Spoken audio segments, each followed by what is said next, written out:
कार्तिकेय स्वामी तो दक्षिण भारत की ओर चले गए और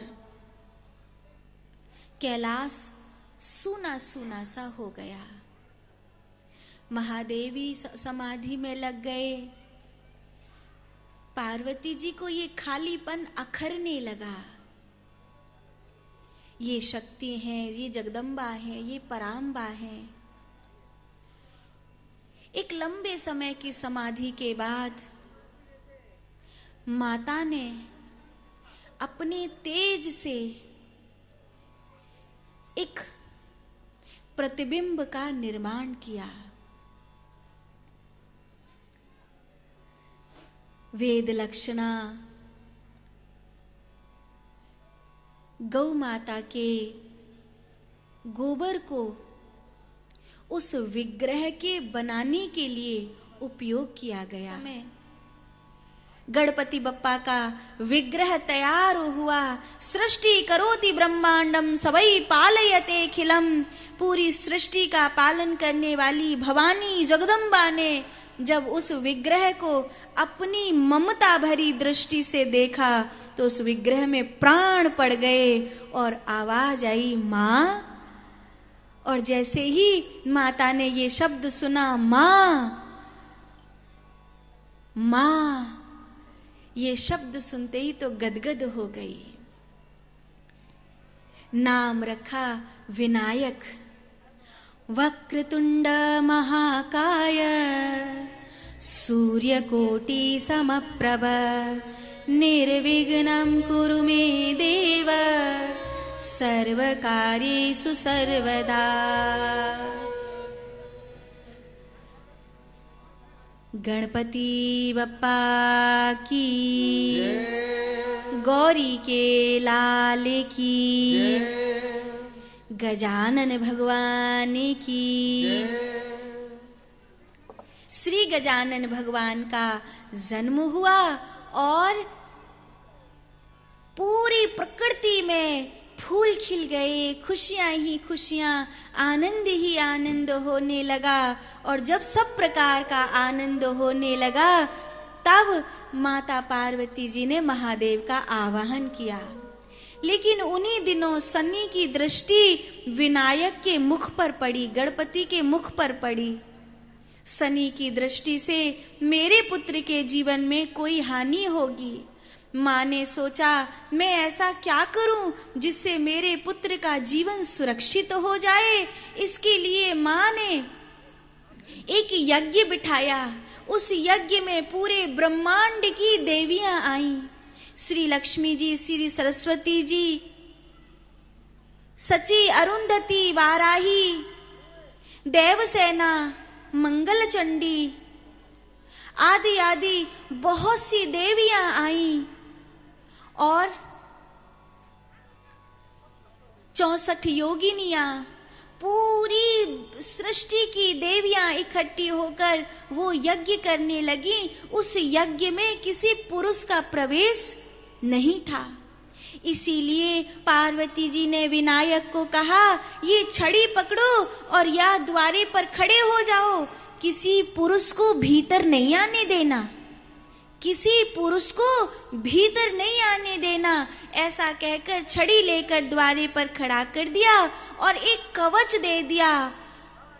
अग्रस्ते अंबिका पातु पार्वती पातु पृष्ठतः अर्पणा पाशयो पातु शिवा सर्वत्र सांपदम वाराही विषमे मार्गे दुर्गा दुर्गेषु कर्यचित् कालिका कलहे घोरे पातु त्वां भुवनेश्वरी सर्वदा सर्वदेवेषु पातु त्वां सर्वेश्वरी।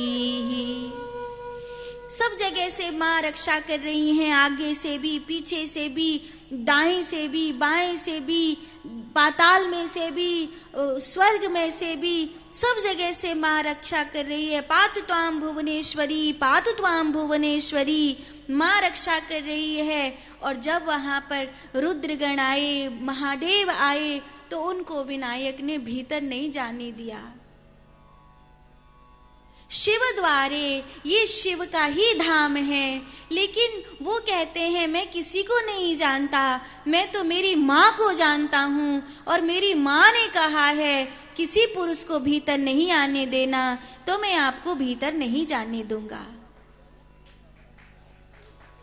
सची, अरुंधति आदि सब तो चली गई हैं, लेकिन महादेव को जब विनायक ने भीतर नहीं जाने दिया, शनि की छाया कहो या कोई प्रकोप कहो, अहंकार और क्रोध दोनों ही बाप बेटा का ऐसा हो गया कि ना तो गणपति समझने के लिए राजी हैं और ना महादेव उस समय को टालने के लिए राजी हैं।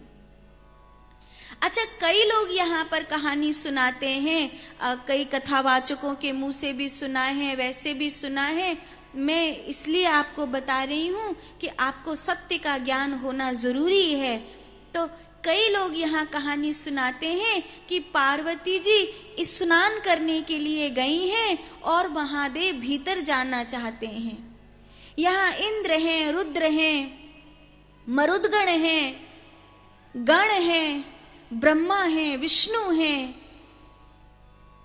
ये तो कोई लॉजिक ही नहीं है कि देवी स्नान कर रही हैं और ये भीतर जाना चाहते हैं। ये कोई तथ्य नहीं है, कोई सत्य नहीं है।